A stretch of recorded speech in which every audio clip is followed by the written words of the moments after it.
శాసనసభ్యులందరితో కూర్చొని మొత్తం అన్ని పర్యవేక్షించాం, చూసాం. లోపల చూస్తే అంటే ప్రాబ్లం ఏముందంటే కొత్త అది చాలా 454 కోట్లు పెట్టి కట్టారు. 69 ఎకరాల్లో 7 బ్లాకుల్లో 7 స్టార్టెడ్ విత్ 7 బ్లాక్స్. 7 బ్లాక్స్ నిర్మాణానికి వాళ్ళు చేశారు. అది కూడా ఏం చేశారంటే ఎక్స్టెన్షన్ ఆఫ్ ఎగ్జిస్టింగ్ రిసార్ట్ కింద చెప్పారు. వాళ్ళు గవర్నమెంట్ జీవోలో ఏముందంటే existence redevelopment of existence resort, that's how they have raise the bill. దాంట్లో 2 బ్లాకులే పెట్టారు. ఫస్ట్ వాళ్ళు పెట్టింది ఏంటంటే 7 బ్లాక్స్లో బడ్జెట్ ఒకదానికి 90 పైన, ఇంకో దానికి 70 పైన, 2 phases ఇంతే. వాళ్ళు స్టార్ట్ చేసినప్పుడు 164 కోట్ల రూపాయలు, 164 కోట్ల రూపాయలతోటి 7 బ్లాక్స్ ప్లాన్ చేశారు. కట్టేటప్పటికి అది ఆ 7 బ్లాక్స్గా పూర్తి చేయాలి. 4 బ్లాకులు కట్టే మనం చూస్తే 4 బ్లాక్ అంటే బిల్డింగ్ కాదు, residential block is 1, CMO office is 1. ఇవన్నీ కూర్చొని అలాగా వాళ్ళు 7 బ్లాకులు ప్లాన్ చేసుకుంటే 4 బ్లాకులే కట్టారు. 7 బ్లాకులకి వాళ్ళు ప్లాన్ చేసినప్పుడు 92 కోట్లు ఫస్ట్ ఫేజ్, రెండో ఫేజ్ 53 కోట్లు. సో రెండు కొంచెం అటు ఇటుగా పెడితే 160 కోట్ల పై చిలుకు వాళ్ళ ఒరిజినల్ ప్లాన్. అది ఏదైనా సరే ఇంకో చోట పైకి వెళ్ళిందంటే ఒక 2 అవుతుంది అనుకోండి. కానీ ఇది 454 కోట్లు అయింది. Not even for the entire 7 blocks, it is only 4 blocks. 4 బ్లాకులకే 454 కోట్లు అయింది. ఒరిజినల్ ప్లాన్ 92 కోట్లు ఫస్ట్ ఫేజ్, సెకండ్ ఫేజ్. దీనికి లోపలికి వెళ్ళి చూసి నేను వచ్చినప్పటి నుంచి కూడా మమ్మల్ని గత కాలం రానివ్వలేదు.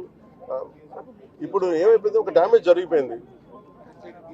ఋషికొండ ఒకప్పుడు ఇక్కడ రిసార్ట్స్ ఉన్నప్పుడు టూరిజం మన శాఖకి ఆదాయం 7 కోట్లు ఉండేది.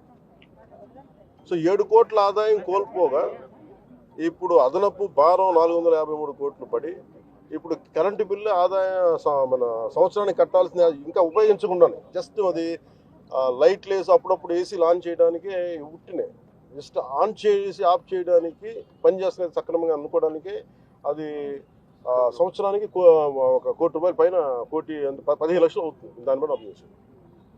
ఈ మెయింటెనెన్స్కి వీటికి 1.5 కోటి అవుతుంది, జస్ట్ మేయర్ మెయింటెనెన్స్. ఇదివరకు 7 కోట్ల ఆదాయం ఉంది. ఇప్పుడు మేము అన్ని చూసిన తర్వాత లోపల వెళ్ళి పర్యవేక్షిస్తే ఇప్పుడు దాకా వాళ్ళు డ్యామేజ్ చేశారు. ఈ టాయిలెట్స్ ఎన్ని కోట్లు, టబ్బు, ఇవన్నీ ఇంకా అయిపోయినాయి, ప్రజల్లోకి వెళ్ళిపోయినాయి. ఇప్పుడు మా కుటుంబ ప్రభుత్వం నుంచి మేము పిఎస్సి చైర్మన్, మన సివిల్ సప్లైస్ మినిస్టర్ మనోహర్ గారితో, టూరిజం శాఖ మంత్రివర్యులతో అందరితో కూర్చున్నప్పుడు మొత్తం అంటే జనసేన సభ్యులతో కూర్చున్నప్పుడు, గౌరవ శాసన సభ్యులతో కూర్చున్నప్పుడు జరిగిన డ్యామేజ్ జరిగిపోయింది. తొలచాల్సిన కొండ తొలిచేశారు, పాడు చేశారు. ఓకే, వీటన్నిటిని మించి ఇంక ఇప్పుడు మన ముందు ఏముందంటే దీన్ని how well we can utilize. 400 ఏం చెప్పండి, ఎలా పెట్టాలి, చాలాసార్లు అనేక మార్లు మేము క్యాబినెట్ మీటింగ్ చర్చించాం. ముఖ్యమంత్రి గారు కూడా దీని మీద ఎలా చేయాలనేది ఆయన అందరిని అడుగుతూ ఉన్నారు. సో మేము ఈ పర్యటన తాలూకు ముఖ్య ఉద్దేశం ఏంటంటే, ఈ పర్యటన ద్వారా ఫస్ట్ మేము అసలు ఏం చేయాలనేది మాకు ఇది ఇండివిజువల్, ఇది కుటుంబ ప్రభుత్వం కాబట్టి జనసేన పార్టీ తరఫు నుంచి వాట్ ఈజ్ అవర్ అనేది అంటే వాట్ ఈజ్ అవర్ వ్యూ అనడానికి మనం ఇక్కడి నుంచి మంగళగిరిలో కూర్చోనో లేదంటే ఇంకో ఊళ్ళో కూర్చొని చేయడం, ప్రత్యక్షంగా ఒకసారి ఫీల్డ్ విజిట్ చేస్తే వచ్చే పరిష్కారం వేరుంటుంది. సో లోపలికి వెళ్ళి కూర్చొని మేము చూస్తున్నప్పుడు పెచ్చులు ఊడిపోతూ ఉన్నాయి. ఆ సీఎంఓ ఆఫీస్ బ్లాక్లో ఆల్మోస్ట్ వాళ్ళు ఎవరో పేషీలో కూర్చొని ఆ పైకప్ పడిపోయింది, నీళ్లు లీక్ అవుతున్నాయి. ఇది 2 చేయాలి. ఒకటి, బిల్డింగ్స్ అన్ని సేఫ్టీ ఆడిట్ జరగాలి, అదొకటి చర్చించాం. 2, అసలు దీని ఎట్లాగా సేఫ్టీ ఆడిట్ జరిగిన వెంటనే ఎట్లా దీని ఆదాయ మార్గాలు పెంచాలి. మీరు ఎవరైనా సరే వ్యాపారం చేద్దాం అనుకున్న వాళ్ళు కూడా ఇలా గత ప్రభుత్వం ఏం చేసింది, అది వాళ్ళ ముఖ్యమంత్రి కార్యాలయం కింద, వాళ్ళ నివాసం కింద, వారి కుటుంబ నివాసం కింద పెట్టారు. మనం ఆలోచిస్తుంది ఏంటంటే ఇది ఆదాయం, ఇది టూరిజం శాఖ ప్రాపర్టీ, ఇది should remain as Andhra Pradesh government ప్రాపర్టీగా ఉండాలని మా అందరి కోరిక. దట్స్ వాట్ ఒక కోర్ రెజల్యూషన్ తీసుకున్నాం. ఒక ప్రైవేట్ వ్యాపారం ఎవరైనా సరే 1 కోటి రూపాయలు పెట్టుబడి పెడితే కనీసం ₹1 ఆదాయం రావాలనుకుంటారు. దీని మీద 453 కోట్ల రూపాయలు పెట్టుబడి పెట్టారు. కనీసం ముందస్తుగా ఏం చేయాలి, అసలు బ్రేక్ ఈవెన్ ఎప్పుడు అవుద్ది, ఇది ఆదాయం ఎప్పుడు మారుతుంది అనేది ఏం చెప్పంటే మన మైస్ అనేది ఒక యాక్రోనిమ్ చెప్పారు. ఏంటంటే MICE acronym meetings, incentives, exhibition and conferences. అంతేనా? అంతే సార్ కాన్ఫరెన్స్. ఇది ఏంటంటే Dubai is a MICE destination అంటారు. అలాగే వైజాగ్ ఇది మన మీటింగ్స్కి కానీ లేదంటే ఏదైనా పెట్టుబడులు పెట్టడానికి ఇన్సెంటివ్స్ ఇవ్వడానికి కానీ లేదంటే కాన్ఫరెన్స్లు పెట్టుకోవడానికి బ్యూటిఫుల్ ప్లేస్, కాన్ఫరెన్స్లు పెట్టుకోవడానికి లేదంటే ఎగ్జిబిషన్స్ పెట్టుకోవడానికి వీటన్నిటికీ కూడా డెస్టినేషన్ మ్యారేజ్ వీటన్నిటికీ ఉంటుంది. దాంట్లో భాగంగానే దీన్ని మైస్ ఈవెంట్ టోటల్ పాలసీలు దీన్ని పెడితే బాగుంటుంది అనేది కోరిక. అలా కాకుండా మనం 453 కోట్లు పెట్టి దీన్ని ఒక ఎగ్జిబిషన్ లాగా అందరూ అంటే మేము ఇచ్చిన మేజర్ ప్రపోజల్ ఏంటంటే మేము తీసుకున్న మేజర్ రెజల్యూషన్ ఏంటంటే it is not about footfall. మనం టికెట్లు పెట్టేస్తే ఎంత వస్తారు రోజుకి, అది జనం వస్తుంటారు వెళ్తుంటారు గోల్ ఉంటుంది తప్ప ఈ 450 అంటే నేను ప్రభుత్వం should think like proper business man. నేను టూరిజం శాఖ కూడా అదే చెప్పాను.